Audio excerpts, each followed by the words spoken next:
Donc, bonjour tout le monde, j'espère que vous allez bien. On est dimanche, on y va pour un flash crypto. Puis aujourd'hui, on y va côté Hedgefound, mise en place du ETF Bitcoin. On va aussi parler d'un nouvel exchange qui est backé par Charles Schwab, Fidelity Citadel. Je vous avoue, je ne sais pas trop ce que c'est. Gab va nous expliquer tout ça. Puis en plus, on va embarquer sur des brevets de banques quand même importantes qui tombent de pair avec tout ça. Donc, yeah, that's it. C'est Jess, puis bien entendu, je suis accompagné de mon ami Gab de la chaîne Crypto Mania. Donc, Token Mania. Je m'excuse, Gab. Donc, yes, Gab, comment ça va? Ça va bien, toi? Ça va bien, à part mon petit bégayage qui vient d'arriver. Ça va super bien. Donc, qu'est-ce qui se passe aujourd'hui? Question crypto. Tu nous amènes sur le chat, je pense, hein? Ouais, je pense qu'on a eu une belle semaine, un peu comme qu'on a discuté la semaine dernière. J'ai mis un peu en situation comme quoi qu'on avait le SP500, le Nasdaq qui pompait assez massivement et je disais, attends, j'ouvrais un autre chart ici. On va aller voir SP500 et Nasdaq. Donc, ce que je vous disais, c'est que probablement on allait avoir un pullback de ce côté-là et c'est ce qu'on a eu. Du côté du Nasdaq, un peu la même chose. C'était quelque chose au quoi on s'attendait. Et du côté de notre Bitcoin, je disais peut-être qu'on allait avoir un effet inverse sur la corrélation parce que on avait le Nasdaq, on avait le SP500 qui pompait depuis environ 8 semaines pratiquement et on avait le Bitcoin qui tirait vraiment de la patte de ce côté-là, comme on peut voir ici. Ouais. Et on a eu notre pullback et on a eu vraiment un beau pump du côté de notre Bitcoin. C'est la charte en semaine qu'on voit là. On est de retour dans notre weekly order block, une zone d'offre en fait, donc une zone de résistance comme quoi qu'on a discuté la semaine dernière. Mais la chandelle qu'on a là, une chandelle englobante, genre, c'est vraiment le fun à voir. Et je pense que tout ça a rapport, comme qu'on a discuté la semaine dernière avec le BlackRock qui faisait application pour un ETF, donc un FNB, un fonds négocié en bourse, et qui vont probablement être acceptés comme on avait discuté.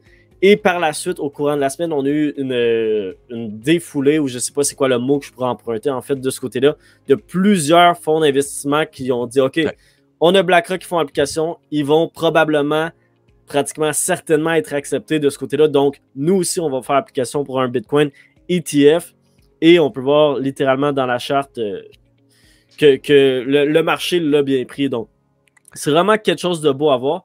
Ouais, une autre chose... ça sonne positif. Je sais que pour la charte, ça peut donner autre chose, mais ça sonne une bonne nouvelle pour non, c'est extrêmement bullish. Même si on a une zone d'offres comme ça, weekly order block, mais comme on peut voir, quand une zone du genre est testée une fois après l'autre, et spécialement quand c'est testé ou que c'est mitigé, en fait, avec une chandelle aussi puissante, c'est pas le genre de setup que je veux short. Au contraire, quand je veux short une zone d'offre comme ça, c'est pas le genre de setup avec une chandelle aussi puissante, avec des fondamentales qui vraiment poussent le marché à la hausse. C'est sûr qu'on pourrait avoir un petit pullback, comme qu'on voit si on s'en va un peu sur nos charts en plus petit time frame. On voit qu'on a un pullback dans cette zone-là, mais ça reste quand même un setup très bullish selon moi. Je veux sincèrement que dans les prochaines semaines, peut-être qu'on voit un petit pullback ou qu'on vienne consolider. Ça serait bon du côté d'altcoin parce que les altcoins tirent vraiment de la patte. Mais vraiment, je pense qu'on va passer au travers optimalement, venir retraiter. On transforme cette zone-là en breaker block. Comme on peut voir ici, notre breaker block a été respecté à la lettre. Donc, c'est pourquoi c'est des setups que... Je pense pas qu'on peut y retourner, donc. Qu'on peut retourner où? Dans le breaker block encore dans ton breaker block en bleu. C'est sûr qu'on peut pas éliminer toutes les possibilités en trading. Donc, c'est jamais impossible. Il n'y a jamais rien d'impossible. Mais selon moi, ce weekly order block-là devrait être percé au courant des prochaines semaines. Du moins, c'est ce que je souhaite et c'est ce que j'anticipe. J'anticipe quand même un pullback. Mais si on veut que les altcoins performent bien, parce que les altcoins tirent vraiment de la patte, faudrait au moins qu'on consolide dans cette zone-là pour la passer par la suite. Je pense que vu la puissance du Bitcoin comparativement au altcoin, si on viendrait avoir un pullback, je pense que ça pourrait être faire bleeder, comme on dit, donc faire saigner beaucoup de altcoins. Spécialement qu'il y a seulement une poignée de altcoins en fait qui sont puissants au courant de la semaine. On a eu PP, on a eu Injective, Render, ce genre de altcoins-là dont j'avais discuté dans mon live stream la semaine passée. C'est vraiment une petite poignée et on dirait que les plus gros altcoins, donc Cardano, tout ce genre de shit-là, Solana, Matic, tirent vraiment de la patte et sous-performent le Bitcoin. Et ça m'emmène à vous montrer une charte que justement j'avais discuté dans mon live stream. Une observation que j'ai fait, c'est du côté de la dominance du Bitcoin. Donc, c'est quelque chose qu'on peut regarder pour savoir est-ce que je veux trader les altcoins genre Ethereum, Cardano, etc. ou je souhaite trader le Bitcoin. Quand on regarde, on est à 1 an du halving présentement, un peu moins qu'1 an. Il devrait être en mai 2024. Et si on regarde ici notre charte, donc je vais vous tracer une petite ligne de résistance juste pour avoir l'air un peu plus fancy. On était environ, vous voyez, 24 juin 2019, quand on a breakout cette zone-là. 1 an avant le halving, on a un breakout de la dominance du Bitcoin. Et si on a le même setup qui se passe présentement, c'est sûr que la dominance est beaucoup plus petite. Pourquoi? Parce que les altcoins ont une beaucoup plus grande part du marché comparativement en 2019. C'était beaucoup plus... Ben, c'est encore spéculatif du côté d'altcoin et la plupart, c'est de la merde, on se l'accorde. Ouais. Mais en 2019, il y en avait beaucoup moins. Aujourd'hui, au moment où on se parle, il y a une dizaine de milliers d'altcoins sur le marché. Mais une autre observation que je vais vous montrer, en fait, c'est que en 2019, qu'est-ce qui est arrivé du côté d'altcoin, plus précisément Ethereum pour cette charte-là? Quand on a eu un breakout du côté de la dominance du Bitcoin, vous pouvez voir, c'était à ce moment ici. Donc, on a eu un top du côté d'Ethereum et des altcoins en général. Et on était en downtrend pendant que le Bitcoin, je retourne sur ma charte du Bitcoin, uptrend. Pas nécessairement uptrend, mais on consolidait.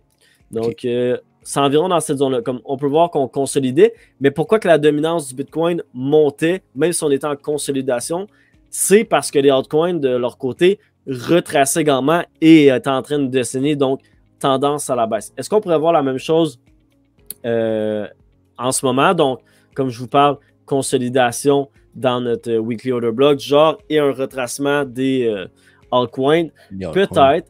Mais je pense que le marché, il y a vraiment un... C'est différent. On n'est plus dans le même environnement qu'en 2019.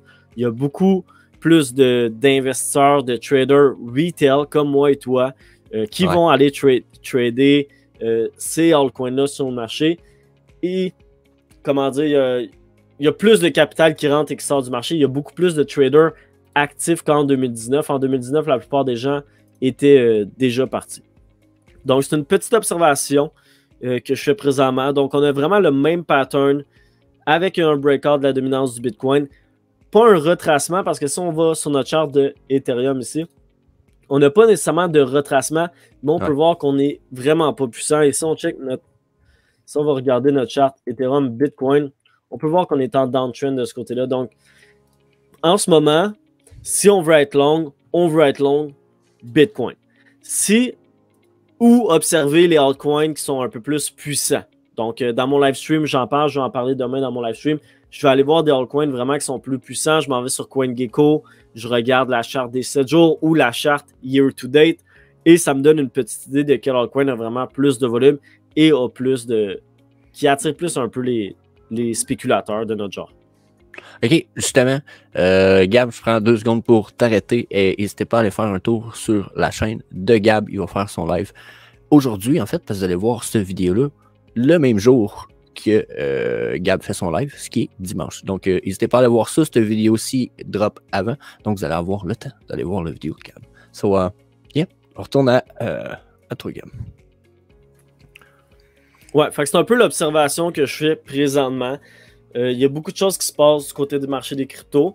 Cette semaine, on a eu une autre nouvelle. Comme je te dis, il y a comme une foulée de trends. Donc, c'est assez pour la charte. Je pense que je vais arrêter de chérir.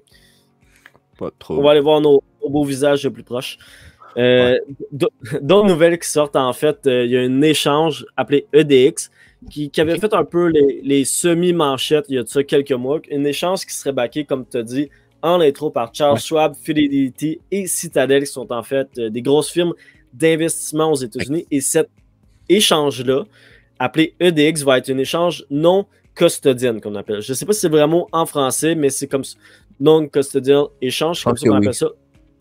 C'est comme ça qu'on appelle en anglais.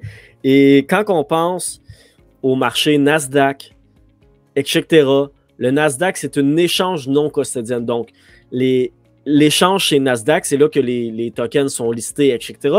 Mais vous allez trader à l'aide de votre broker, que ce soit Questrade, Disnat ou peu importe, Interactive Broker, whatever, ce que vous utilisez. Donc, c'est un troisième parti qui détient vos fonds et qui s'occupe de faire les trades sur l'échange Nasdaq. Que vous demandez. Ce que ça fait en sorte, c'est qu'on enlève un certain risque, comme qu'on a pu voir en fait avec l'échange FTX qui détenait les fonds des traders, etc. Donc, quand il y a des petites malices ou des pratiques un peu moins saines de leur côté, où ils font faillite, ou ils détournent les fonds de leur trader, des personnes qui déposent des fonds en fait dans la plateforme, ça l'enlève un peu ce risque-là et on bâtira un marché vraiment plus qui ressemblerait au stock market. Est-ce que c'est positif? Ça l'enlève un peu de logique à la philosophie qu'on avait des crypto-monnaies, mais si je peux donner mon opinion, honnêtement, je sais pas c'est quoi le mot, mais c'est un peu un rêve que les gens se font et je pense qu'il va être ôté. Peut-être qu'on va avoir une certaine part de marché qui va être vraiment décentralisé, mais je pense que c'est une illusion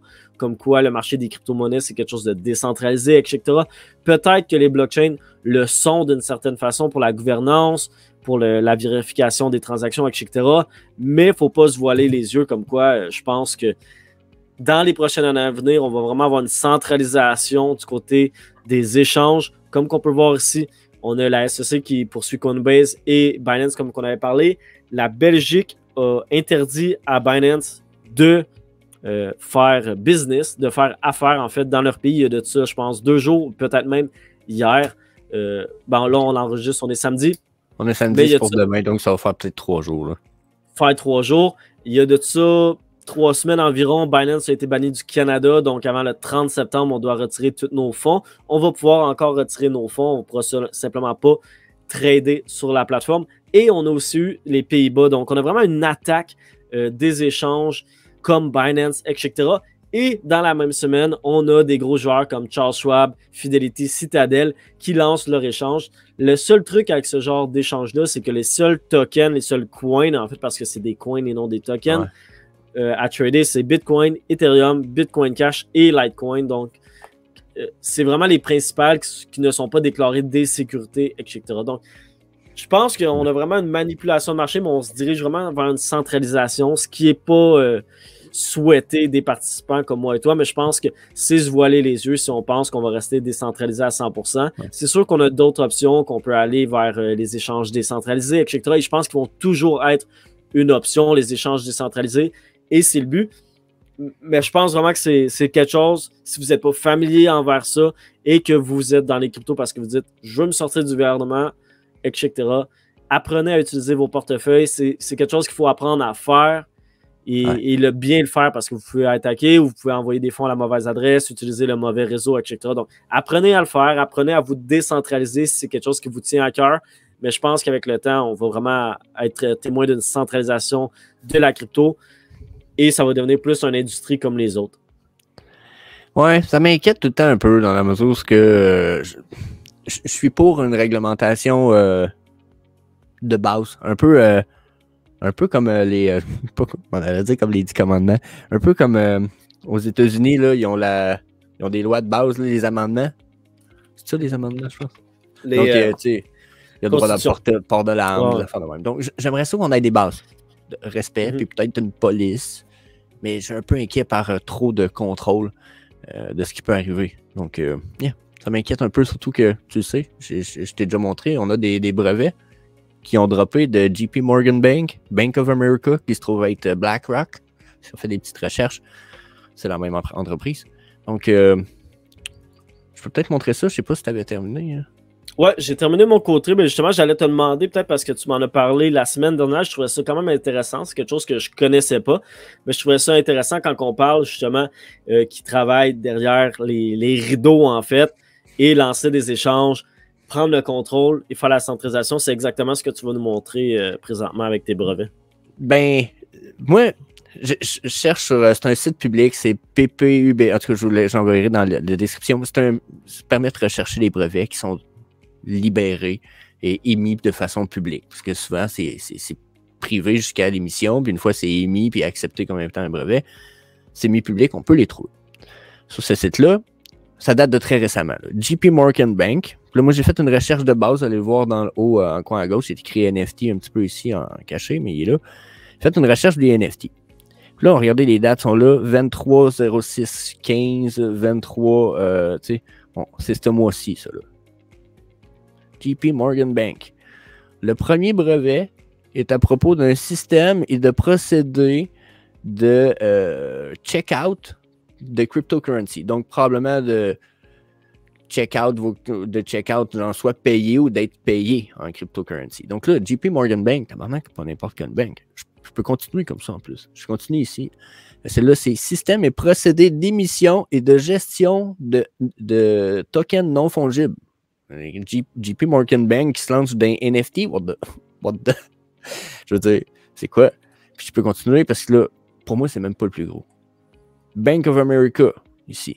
Corporation, comme je vous disais, ça c'est BlackRock. Celle-là, ça se trouve être un système d'authentification des échanges de ressources peer-to-peer à l'aide de tokens non fongibles. Je pense que le prochain, c'est le plus gros, Gab. Celui-là, je t'en ai donné un petit preview. Hein? Identification personnelle. Celui-là. Ouais, celui-là. Ça ressemble un peu à identité digitale, right? Celle-là pourrait inquiéter beaucoup de gens. Il y en a qui peut-être les conspirationnistes vont peut-être dire « Oh my God! » OK, mais celle-là, c'est appareil et procédé pour NFT en tant qu'identification numérique universelle. Je veux dire, c'est Bank of America, BlackRock. Je veux dire, genre, il y en a qui disent que c'est eux qui contrôlent 50% du monde. Eux autres, ils vous parlent en ce moment de NFT pour vous authentifier. C'est-tu inquiétant? C'est pas inquiétant? Je sais pas. Mais si on évoque la crypto, rester crypto, ils jouent leur game en dessous, là. Ouais, mais moi, je pense même pas que c'est inquiétant. Je pense que c'est juste logique. L'utilisation des NFT, etc., c'est quelque chose qui est plus vérifiable, c'est quelque chose qui fait du sens.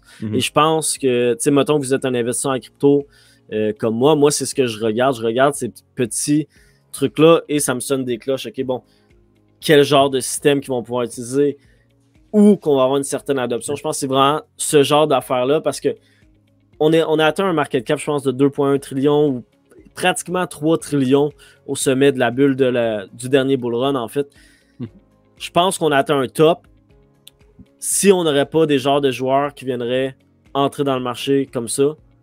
Je pense qu'on a atteint un certain plafond de capitalisation qu'on peut emmener seulement avec le public. Je pense vraiment qu'on a besoin de ce genre de trucs-là, que ça soit bon ou non. Ça dépend pourquoi vous êtes là ici. Si vous êtes un guerrier de la liberté, peut-être que vous dites « fuck you, ça fait pas de sens ». Honnêtement, je suis là pour la philosophie, etc. Mais je suis aussi là pour faire de l'argent, tu sais. Donc, c'est des choses que je regarde et qui m'intéressent. Moi, je suis pris entre deux feux, mais je t'avoue que, tu sais, comme j'ai parlé de tout ça, puis je sais qu'il y en a qui sont déjà, peut-être pas sur ma chaîne ou sur la tienne, qui sont dans le conspirationnisme, mais j'en sais qu'il y en a qui vont capoter, mais qui vont voir ça de façon peut-être hors des chaînes crypto. Un jour, ça va ressortir sûrement bientôt. Moi, ça m'inquiète pas tant, parce que je me dis, ça, là, c'est pas pire que d'avoir une carte d'identité que si je la scanne, mais tout est dessus. Moi, j'aimerais savoir mon dossier médical que je peux transporter à tous les hôpitaux sur un NFT. Genre, ça pourrait-tu faire partie de ça, genre, ce processus-là? Moi, j'aurais rien contre, façon de parler, tant que ça ne devient pas invasivement malsain. Non, puis il y a certaines, tu sais, ben là, tu vois, c'est genre des affaires de bull run. Pendant le bull run, Cardano travaillait avec oui, probablement qu'il travaille encore. Peut-être les fans de Cardano vont me dire, il travaille encore avec.